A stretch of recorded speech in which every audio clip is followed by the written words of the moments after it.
চি ধন। আমাকে ফোন কে করেছিল? আমাদের ঘরে একটা কুকুর আছে, ওই কুকুরটা ফোন করেছিল।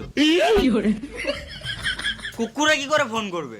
যখন তোমরা জানো কুকুরে কল করতে পারে না, তাহলে নিশ্চয়ই মানুষই কল করে হবে। জানি মানুষই কল করেছে, কিন্তু মানুষটা কে? মানুষটা আমার দাদা। আর অমানুষটা ভাই। তোমার দাদাকে ডাকো, তোমার সাথে কথা বলে কোনো লাভ নাই। দাদা রাজস্থানে চাকরি করে, রাশিয়ান বৌদির সাথে থাকে। রাশিয়ান বৌদি কবে আসবে? মানে না মানে দাদা রাজস্থান থেকে কবে আসবে? বেশ ওইসব বাদ দাও, ছেলেটা কি করে কিডন্যাপ হয়েছে সেটা আগে বলো।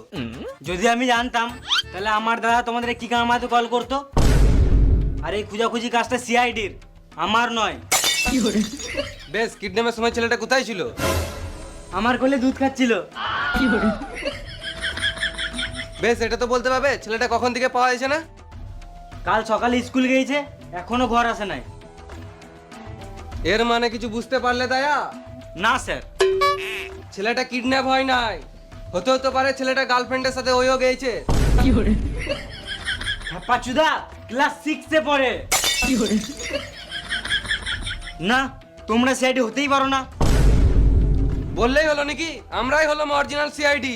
এটা অভিজিৎ, আর এটা দয়া, আর আমি এসিবি স্যার। দরজা ভাঙতে হবে নাকি? তোমার ভাইপো কোন স্কুলে পড়ে? ইংলিশ মিডিয়ামে। স্কুলটা কোন দিকে? ওইদিকে চলুন স্যার।